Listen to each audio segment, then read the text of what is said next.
How's it going, everybody? Welcome to the Gym Range Podcast, Episode 8. I am Carl Heiser, my co-host Alex Cervantes. This podcast is presented by Vendetta Sports Media. Make sure to check out the site, vendettasportsmedia.com, and subscribe to the YouTube channel so that you never miss an episode. Alex and I have finished our conference previews, at least all the ones that we were planning on doing. So now we kind of have this little dead space where we need some things to talk about. So we're going to go through the freshman class today. And just talk about some guys that we like, some guys that we might be a little higher on than consensus for this year. Before we get into that, though, we have a little segment that we'll call the good, the ugly, and the ugly. We have something good to talk about, and then we have two ugly things to talk about. Very ugly. Yeah, ugly for different reasons, but ugly nonetheless. So to start us out with our good things, secret scrimmages, or not so secret scrimmages. Yeah, not secret scrimmages. Yeah, because if you pay attention, you know exactly what happens in them. But exactly. Yeah, all the Division I teams, they schedule these not so secret scrimmages against other teams, and it's sort of your first look at what guys can do individually, and it's wonderful for overreacting to how teams perform. Exactly. Yeah. So Alex, what have you seen in the not so secret scrimmages that you've liked, disliked, overreacted to? All of you. I mean, my fandom aside, so like the first one that would come to mind of the secret scrimmages would be Duke Villanova, but I'll put that on hold for a moment. The Colorado, no, it wasn't Colorado. Yeah, what was it? Purdue Providence. Yeah, Purdue Providence. I was thinking of Colorado and Nebraska because Bryce McGowan's anyway. Nate Watson, 9 fouls. Providence beats Purdue 89-88 on 9 fouls. I think he had the game-winning putback. Let's not overreact about Purdue yet because Nate Watson is not playing 38 minutes on 9 fouls in a game. Yeah. So, yeah, we're not gonna worry about that. However, I will say Purdue was up 14 with 10 minutes left. I see, that is news to me, and that is not good. Here's my question. Like Duke Villanova, they simulated stuff. Was it just a straight 40-minute scrimmage, 2 hours? That I don't know. I'm sure we could find that somewhere, but that's what I heard listening. I was listening to another podcast earlier today that had some more details on the Purdue Providence game. And they said Purdue was winning by like double digits with handedly. That's not good. But it did come out. So Matt Painter said, they're experimenting with different lineups and so that's probably true in a sense, but also is that just what you say? Travion Williams point forward to avoid panicking. Zach Edey point forward. Maybe let's do it. Both of them. Let's do it. Let's do it. Why not? Yeah. Yeah, I didn't hear anything about Jaden Ivey though.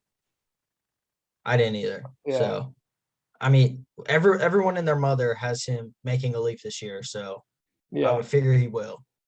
But except for I don't know if you saw Greg Waddle from Sleepers, his 68 takes. I haven't watched it yet. I bookmarked it though. Yeah, I watched it on my way home.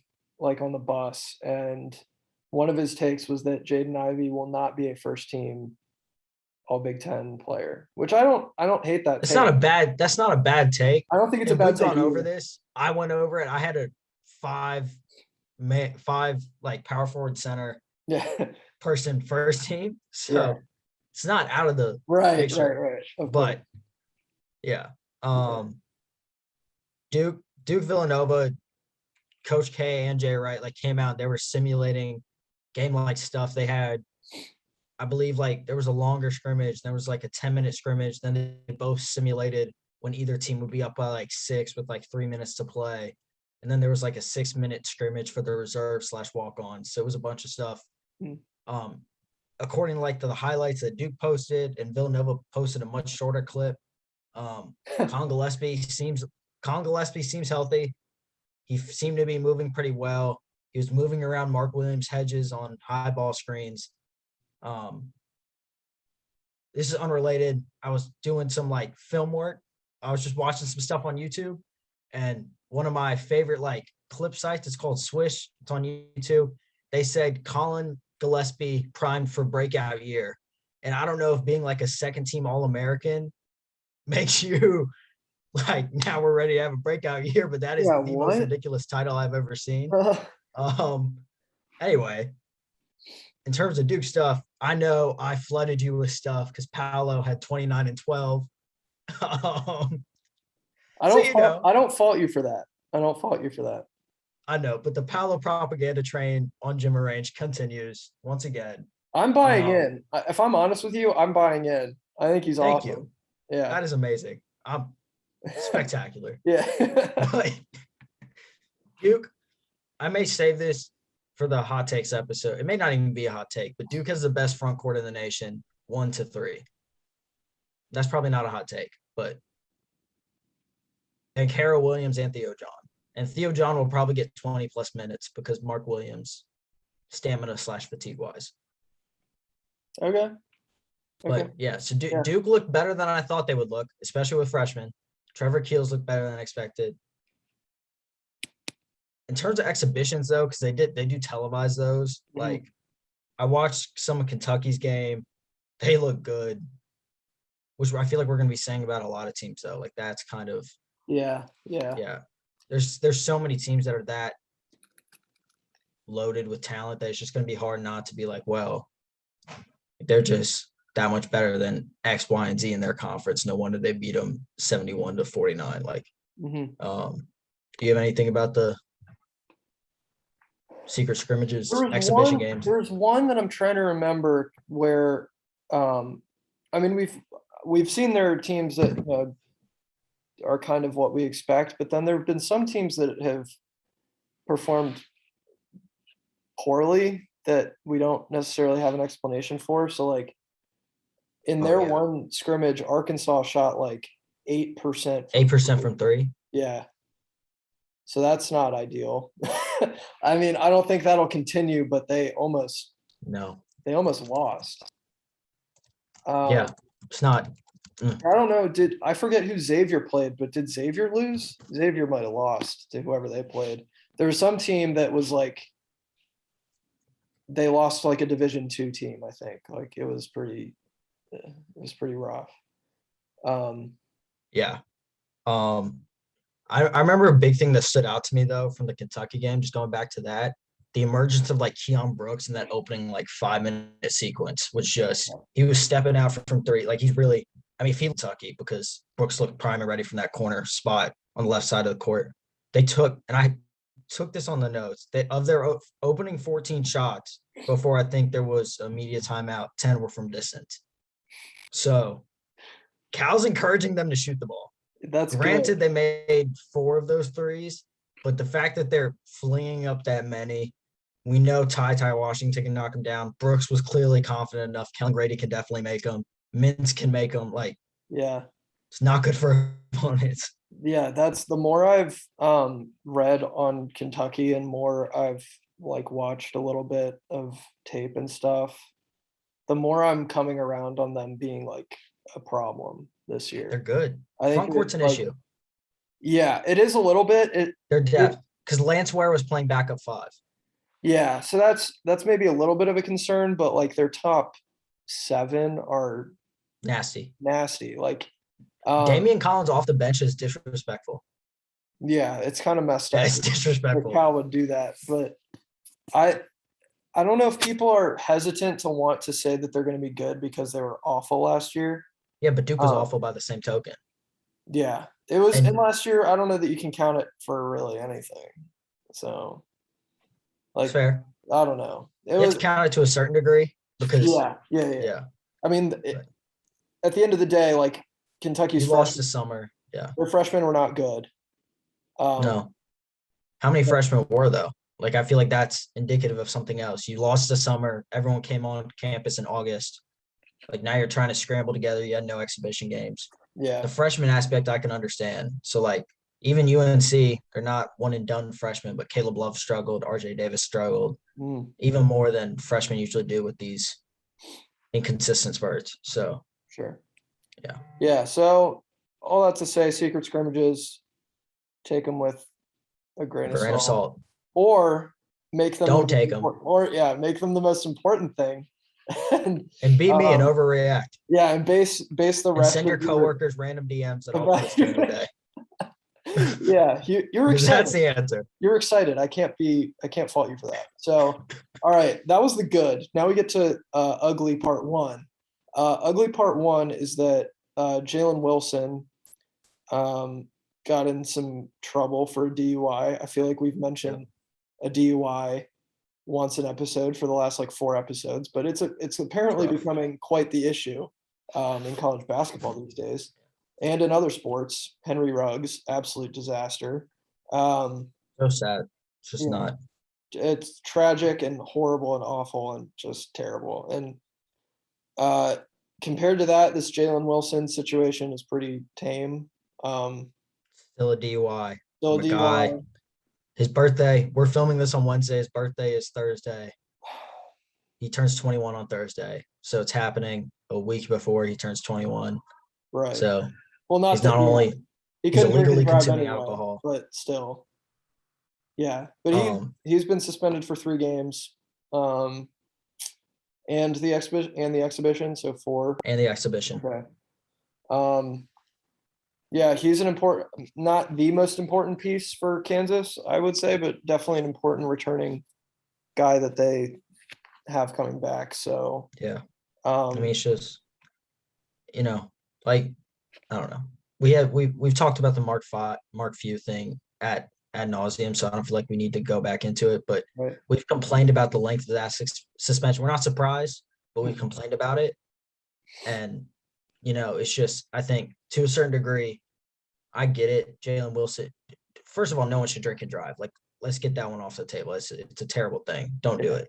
And I feel like it's obvious. We don't need to. I don't think you need to say that. In case you guys were wondering where we stand. Yeah, here we are. Here we are having to verbalize it. But it's just interesting to me that sometimes we have these schools, like when the NCAA picks and chooses when they're going to make an example. I feel like that, and we'll get into that. But But it's interesting to me when they pick and choose like their battles. Like Mark Few gets a 1-game suspension from the school. Kansas, they're holding it kind of like under the rug. Kansas has had their own issues with the NCAA that's still ongoing. Yep. So just A, picking and choosing their battles from the NCAA, and B, almost holding athletes to a higher standard than the coaches that are supposed to be imparting this wisdom and having them under control and X, Y, and Z. And I get it. You're a teenager. You're a college student. I'm a college student. Like, mistakes happen, but I don't know. Moving into ugly part 2. I'm so mad about this. Like, it's so, I don't even want to talk about it because I'm so annoyed. But so today, the NCAA announced that they had finally resolved the Oklahoma State situation. And so for those of you who might not be fully aware of what was going on with all that, I will summarize it for you quickly. 5 years ago, yes, that's right, 5, maybe 6, 5 or 6 years ago, assistant 2016. Assistant coach for Oklahoma State, Lamont Evans. He was involved in some sort of sketchy things. He was using his influence as a coach to bribe players or accepting bribes to get players to sign on with specific agents and financial advisors. Agents once they turn pro after college. And some of that like involved him. He gave like a player like $300 or something like that. So anyway, so Oklahoma State finds out about this and they fire him immediately. Get rid of him. Get out of our program. You're giving us a bad name. This is not the kind of thing that we're standing for. And then they tell the NCAA, they say, hey, we found out that he was doing this. We fired him. We've taken care of it. And the NCAA was like, okay, but we're going to investigate it anyway. And so what the NCAA investigation found, and this also got kind of tied up in like an FBI investigation into various examples of assistant coaches like being involved in bribery and fraud. Corruption, college basketball. Yeah. So it kind of got caught up in that, but there was also this like separate NCAA investigation going on. So what the NCAA's Committee on Infractions found was that Evans acted alone, that nobody else in the program or the university knew about it or was involved in it or encouraged it or anything. It was just, he was doing it completely on his own. And that, that was like the extent of their findings, is that nobody else was culpable in this at all. And despite that, they still decided in 2020 that they were going to hit Oklahoma State with a 1-year postseason ban. So I wrote about this at length when it happened because it was dumb then and it's just as dumb now. There's so many different directions I could go with this, because we already know by now that the NCAA is unbelievably inconsistent and corrupt, and they just don't know how to levy fair punishments at all. And so the freshmen that are in Oklahoma State's program right now, we're in 7th grade when these violations occurred. And now they will not have the opportunity to play in the NCAA tournament. We've talked about the Cowboys a couple times. I've talked about them as being a team that I think is underrated, that could actually be a factor in the Big 12 this year, as one that will be in the tournament. Mike Boynton, awesome coach, love the guy. This is just a disaster. This is awful.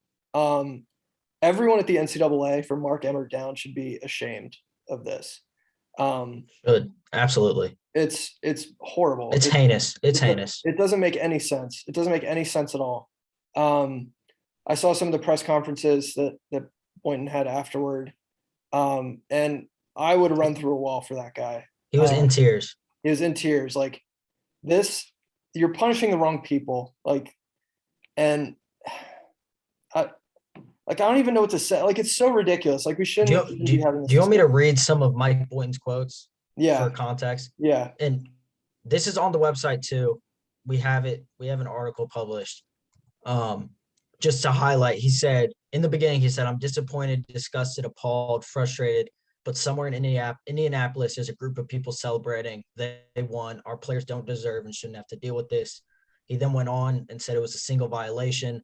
One player received $300. One player, not a recruit, not a future recruit, not a family member, one current player received $300. And he goes on to say that kid served a suspension and moved on. And the big thing for me is that, and it's in the article because I highlighted it, but Lamont Evans did this at both the University of South Carolina and Oklahoma State University. South Carolina was not handed a postseason ban. So again, it goes back to Carl saying that the NCAA does not equate, even when it's the same violation, it's a level 1 violation, they do not levy the same punishments. And so now we have this whole thing, and Lamont Evans, I haven't seen the video, so I'm taking other pundit, like media members' word on it, but he named every single member of the infractions committee and called them out. And I've never seen a coach do that. So, I mean, here we are, square one. John Rothstein said it, like, we take 2 steps forward with NIL, and now, we're 3 steps back with this Kofi Coburn. Like, it's a million things that the NCAA doesn't do. But, on their website, they say all college athletes deserve a fair shot. We focus on respect, integrity, and responsibility, and we prepare college sports prepare student athletes for real life. Yeah, so it's unbelievable. You want to talk about like consistency too? Let's talk about Kansas. We got hit with 5 level 1 violations. So the Oklahoma State thing, the NCAA determined that it had 0 effect on competitive balance, which is one of the things that, they're supposed to be upholding in all this, is like, oh, we can't give anyone an unfair advantage. Kansas got hit with 5 level 1 violations directly related to recruiting that the NCAA has said it affected competitive balance a lot, and they haven't done jack squat about that at all. Kansas is in the mix for a national title this year. Clearly, they're unaffected by this notice of allegations. North Carolina, one of the biggest academic fraud scandals ever. Giving athletes paper classes, like basically their entire program should have been ruled ineligible based on basketball and football. It was multi-sport. Yeah, based on that, like they should have had whole teams that were basically ineligible because they weren't, hitting their academic requirements. And they got hit with a slap on the wrist. They got hit with 1 year probation and then ended up winning a national title in basketball soon after that. It wasn't even a probation. They didn't get banned from any postseason play. They got a Well, recruiting. They got a recruiting probation. Yeah, so nothing, like basically nothing. That is a slap on the wrist. Yeah, it's a disaster. Because you're still North Carolina. You're still going to get people to come. You're still a blue bud. You still rank in the top 4 wins all time in NCAA history. So screw Mark Emmert. Screw the NCAA Infractions Committee. I will come to Indianapolis in the near future. Yeah, and that's the thing too, is like these, the UNCs of the world, the Kansases, they're unaffected. Oklahoma State, a bunch of guys like transferred in to play there this year. They had a bunch of guys come back. Poor guy. To play there, and there's no guarantee that they'll be back. Like I've said, the Big 12 is getting tougher by the day. They're bringing in like a ton of talented guys, and it's just so frustrating. Like the kids that are on this team don't deserve it. Boynton doesn't deserve it. The university doesn't deserve it. They handled it in the best way that they could, and the NCAA still decided that apparently wasn't good enough. Last thing on this is that I've seen some corners of college basketball Twitter. Most people are pretty outraged at this, and I think rightfully so, because it's pretty unjust and unfair. But there are some people who I think they're smart guys who know the game and generally know what they're talking about. But their take on the situation is like, oh yeah, like Oklahoma State like deserved it. It's like, no, they didn't. No, they didn't. Like I'll read one tweet specifically. I won't name whose tweet it is because I'm not trying to call anybody out specifically. I'm just trying to call out this opinion as being pretty baseless and illogical. The organization broke the rules. The organization is suffering the consequences. Sometimes people get caught up in the collateral damage. It's called life, and sometimes it isn't fair. Okay, yeah, sometimes, it's not fair, but that doesn't mean we shouldn't try to make it fair. And you can, ultimately, yes, we can put the blame on Lamont Evans because he's the one who committed the wrongdoing that led to this whole mess. But also, it's not like the NCAA's hands were tied and like, oh, like we just, we did what we had to do. They had 2 opportunities to get this right, to figure this out, to make sure that they were levying a just punishment and making this, fair. And they're 0 for 2. They messed it up both times. They looked at it once, messed it up, had an opportunity over 17 months to look at it again, and they got it wrong again. And so it has, yes, Lamont Evans is at fault, but the NCAA isn't doing their job. They're supposed to be upholding the integrity of the sport or sports that they're governing, and they're not doing it. It's a disaster, and I'm mad. So I think it's safe to say this is an Oklahoma State podcast now. What I want nothing more than for the Cowboys to now go out and win the Big 12. So.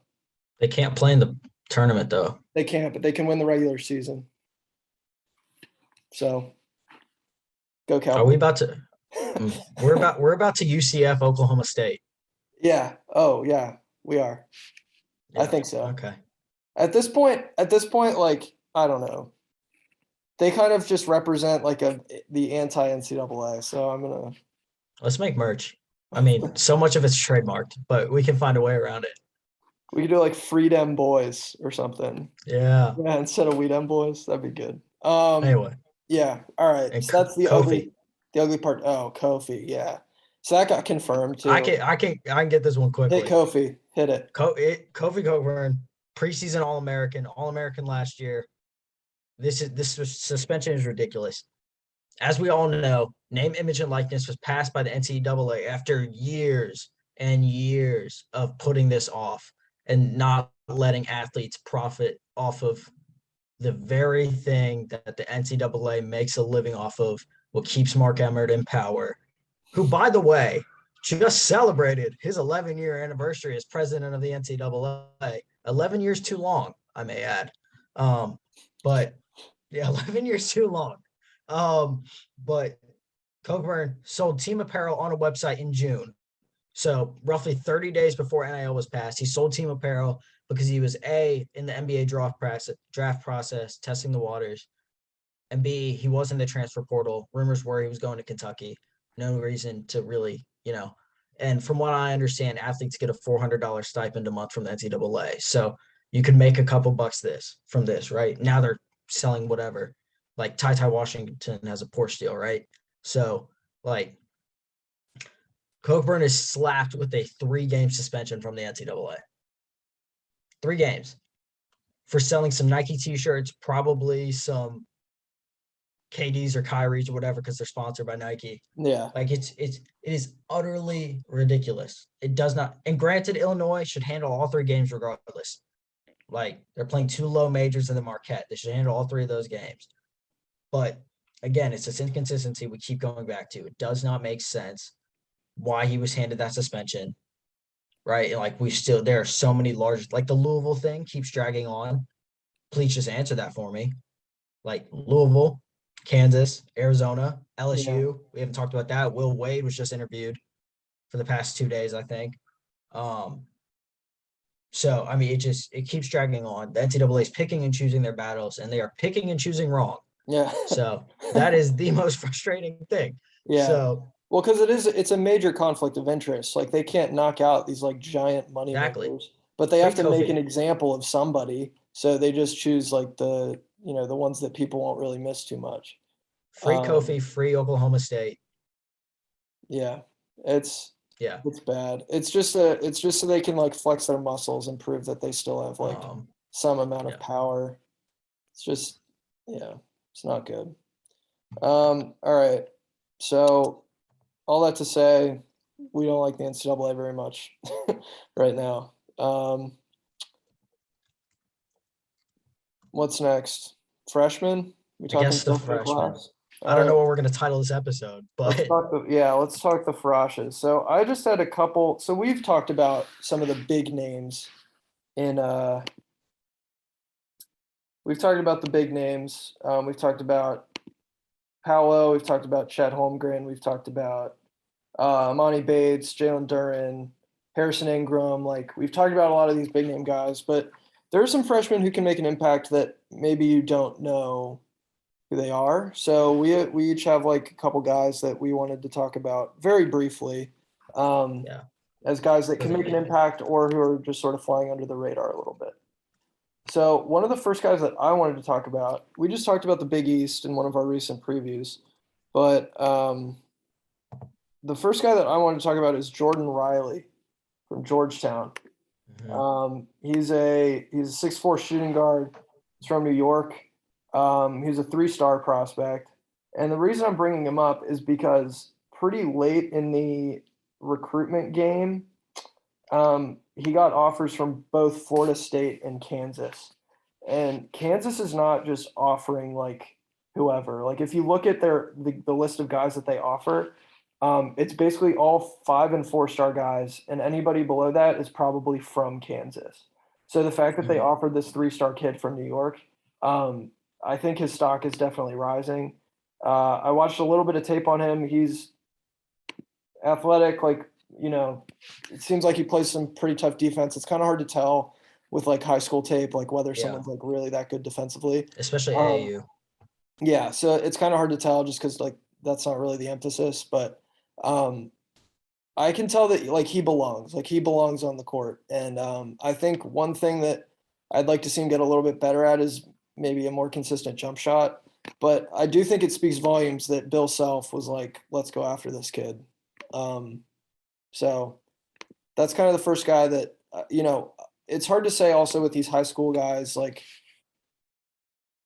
other than the big names, like it's hard to really pinpoint like breakout guys. So I'm kind of like, coming up with these, factors that aren't related to like actually watching them in a game because we haven't seen them in a game yet. So, but that's the first guy that I think could be better than, 24/7 or any of these other like rating websites think he is. Yeah. Are you hitting all of yours, or do you want to like go back and forth? I mean, I can just hit my other like two real quick. That's fine. So the second one I wanted to talk about was Julian Reese from Maryland. He's like a 6'9", 6'10" forward center, like, front court guy. And I don't think a lot of people are very quick to like say, Maryland shouldn't even be ranked this year, but people love to talk about like, the great freshman classes these other teams have.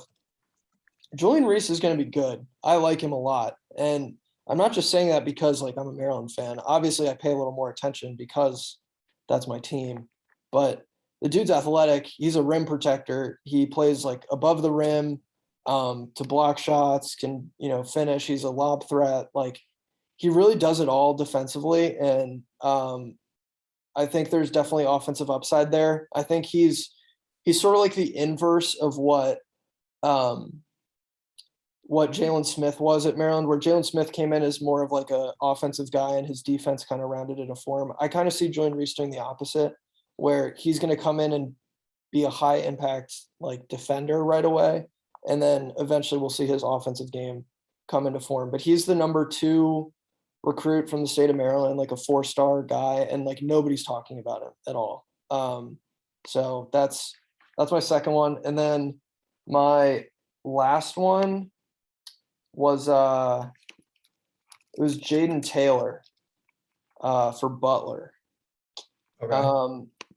And I forget, I had like something specific for why. Oh, okay. So all these guys dominated in high school, right? But averaged like 25 points last year, which, you can take that. You don't have to take that to mean very much because I'm sure all these guys absolutely dominated their, high school leagues. But I don't know, man. Like he can really shoot the ball. And like I watched a little bit of his highlights. Again, like it's kind of hard for me at least to scout like for high school players because I feel like I'm much better at picking out guys once they're already in college. But I think this guy's got it, honestly. He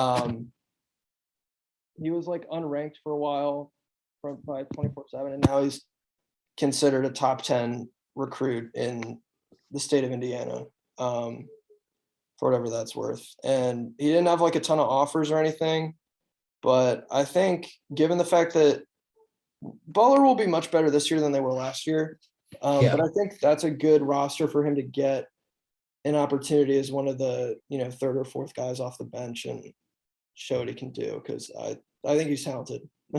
That's all. Yeah. That's it. Okay. So, I mean, I guess in terms of like, I'm kind of in this weird little battle because like I identify, we kept pushing this episode a little bit with the previews, and we added a preview. And so of course, like other sites were coming out with stuff, and I don't want to just like throw out like what has now become the norm, but one guy, and like it's not fair because I go to the school, but like I'd watch Julian Roper film because he's a freshman here at Northwestern. Like I don't know how to describe this. Like, when you see film of guys in high school and they just kind of look polished and tough in the same sense, you just like kind of get that eye test of like, they'll be good in college. Like they don't blow you away, but they do everything seemingly right. Like that to me is almost Roper in a sense. And Northwestern's backcourt is going to be tough to break into.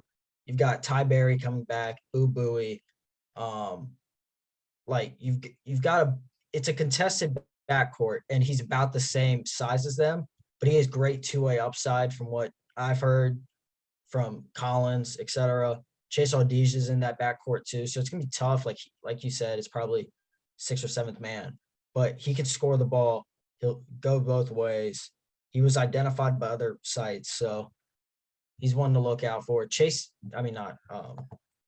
Audige. Casey Simmons for Northwestern too. I'm not going to spend as long on him, but he's bigger. He's like 6'7". He can fill into that kind of like wing role Northwestern, for whatever reason, their roster is like 6 foot to 6'3", and then it's like bigs. So they need some of those wings to fill in that role, so he can get some minutes there. Mhm. I don't know how you're going to feel about me saying he's underrated, but Caden Perry was ranked 56 nationally. And I don't know. I was watching some Gonzaga film, and in their scrimmage, he caught it on the low block, faced up, took one like pound dribble with his left hand into a pro hop, and then off of 2 feet dunked the ball on 2 guys. And I mean, listen, I wasn't expecting. No one was expecting Gonzaga to start running sets through Caden Perry, but it says a lot in that front court that also features Timmy and Holmgren, like that they're seeking him out and they're seeking to get him touches. So I mean, that move sticks out to me the most. I mean, I don't think people understand how hard it is to bounce and then immediately go back up and dunk on a guy. Yeah. And it's not like he's not like a Marvin Bagley frame like you identify, and he's like a light, like 220, like slant. Like he's a big dude. Yeah. He got up quickly. Yeah. So been thinking about that. Yeah. And then I mean, like just throwing names out, Kobe Buffkin. I don't know how many minutes he'll get in that Michigan backcourt, but Ryan Nemhard, I talked about him at nauseum kind of in that Creighton Big Ten. And then I don't know, the hype train. I've been wanting to say Trevor Keels since like May, but the hype train has kind of caught up to Trevor Keels. So it's tough to call him underrated anymore. He was also a 5-star. So to what degree can you really call a 5-star underrated? But he just had a very college ready body, 6'5", 210. Like he's a two-way player. He was always considered one of the highest IQ prospects. He's a combo guard at that size too. So I don't know.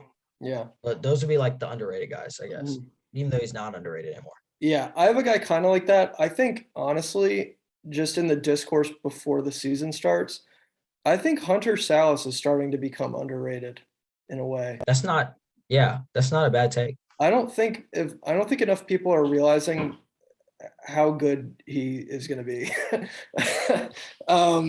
Yeah, I think he's going to be nasty. And it seems like, and he's not going to be, he might be the 4th best player on that team, but at best, but I think people are, that is a loaded Gonzaga team. Yeah. He's been overshadowed a bit by the team that he's on, but that doesn't make him any less talented. And that's the thing with scouting, like, that I've kind of come to realize over the last like couple of years of doing like NBA draft and, college coverage and stuff like that, is that at some, like, you don't have to overthink it. Like, talent jumps off. Like, you can tell when a guy is talented and when a guy is not.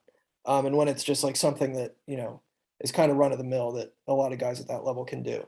Example, like Jalen Green, the dude is sick. And he's been balling like already as a rookie. And it didn't matter that he didn't, go to college. Like, you could tell based on his G League tape and just watching him that like he's in high school. Yeah, he's in high school. Like 16 years old, you can tell. Yeah. So I think that's kind of the rule that we're going by with some of these guys is like there's something there. Like it's not that hard, I got a question for you on like the Hunter Sallis thing. Yeah. Is that they play they're also different sizes, they're different players, play different ways. Is Hunter Sallis' situation similar to Cam Reddish at Duke in 2018?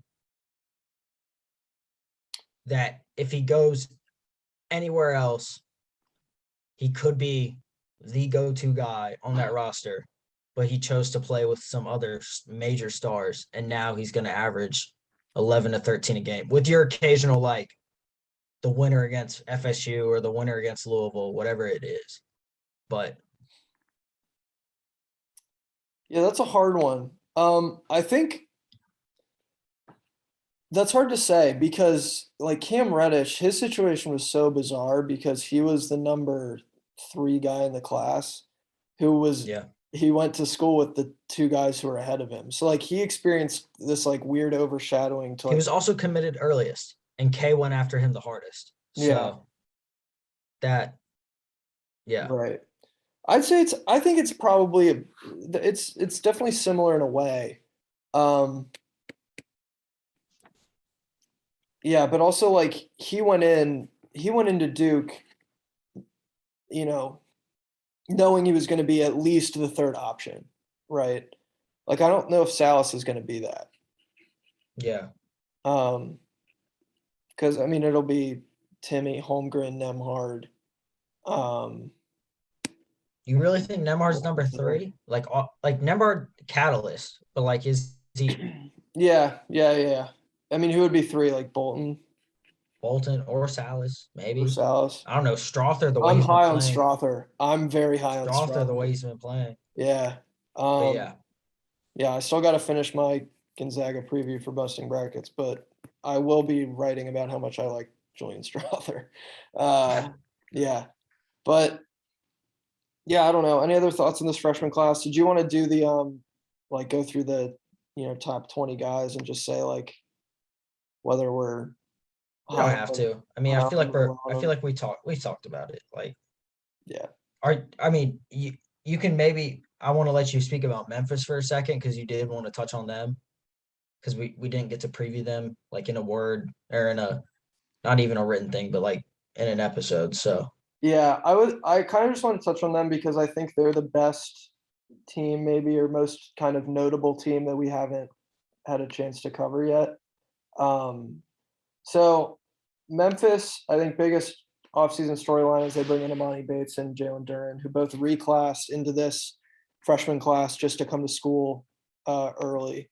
They're teaming up at Memphis, and Memphis is bringing back some pretty nice pieces already, as well as a couple nice transfers. And Penny Hardaway, in his 3-4 years with Memphis, is it three now? It feels like it's been forever, but he has not made the tournament no, with Memphis. They did win the NIT last year for whatever, for whatever that's worth. whatever that's worth. Yeah. But I mean, they just have like they have some really, really good players. Like Lester Quinones will be great. DeAndre Williams, I think maybe won't be the most talented guy on the roster, but I think he's like the, sort of like a The Draymond glue. Green-esque like glue guy, um, who just really like makes it, fit together on the court. He's super versatile. Knows how to make good reads. He grabs rebounds. He defends. Like he does really everything that you want. And um, the things he doesn't do, that's fine because Bates and Duran got it We'll pick it up. covered. Yeah, and then just they're deep. Like they got Earl Timberlake from Miami. Alex Lomax is getting some run in the preseason. He's sort of the only true point guard on this roster, which I think is probably the biggest concern, because the word on the street is that Penny wants Bates to run sort of like a point forward. He kind of did it in the game in their Yeah, but scrimmage. it's not something he's really used to, so it remains to be seen like how they decide to make that work. But honestly, like they could just have Lomax start because he averaged like 4 or 5 assists off the bench last year or something. So, and then yeah, I mean, ultimately this team they'll be good defensively. They'll mainly be competing with Houston for the American title. I'd probably give the edge to Houston just because I think they're more of just a proven quantity at this point. What Calvin Sampson has done there and the guys that they're bringing back from last year's Final Four team. But as far as just like pure talent goes, Memphis is up there with the best teams in the country. I think It's an embarrassment of riches. it is. It's Penny. a lot. They He's got won to the do it big. now, though. It's just a question of how they make it fit together and whether Penny can take this insane talent that he has to get over the hump and finally get into the tournament, which I think he will. I don't see how this team doesn't make the tournament. I really don't. I think, preseason top 15 team, I don't think they should have any issues making the tournament this time around. And I think Bates and Duran will ball out. So, Yeah. yep. There you go. There's Memphis. Do you have anything else that you wanted to talk about, touch on real quick? Freshmen, I mean, NCAA being terrible. we hit the NCAA being terrible. I feel like we talked a lot about freshmen just in and out of some episodes. So, Yeah. I So mean, if the you want to 20, see our thoughts on specific like notable names, you can go check out our conference yeah. previews. And then maybe like the 2022, we can just kind of, I think it's crazy the amount. We've talked about it before, like just in our Slack DMs, but like just the amount of top 10, top 20 prospects that are already not even just committing, which has been shocking, but B, they are hitting this early signing period and they're already signed. Mhm. It just says a lot about the state of college basketball these days. Yeah. Like just 1 through 6 on or on 24/7, the 24/7 Sports Composite are already committed. 7 is undecided, but Casey Wallace is expected to commit in the next few days. 8 and 9 with Johan Traore yet to commit. Like it's just, you've got, of your top 24 guys, there's 1, 2, 3, 4 uncommitted. Like, Yeah. I legitimately do not know the last time that happened in my lifetime. Yeah. These guys are flying off the board. And where, like last year we had Michigan, Gonzaga battling it out for the top spot. It's Duke and Kentucky this year. It's Duke and Kentucky. We're back kind of to the normalcy of who recruits these freshmen in the one and done era. And that's kind of, that's where we're at. Yeah.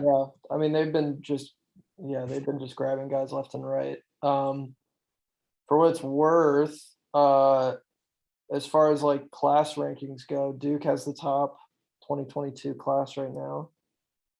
And Arkansas is second. Followed by Must Arkansas.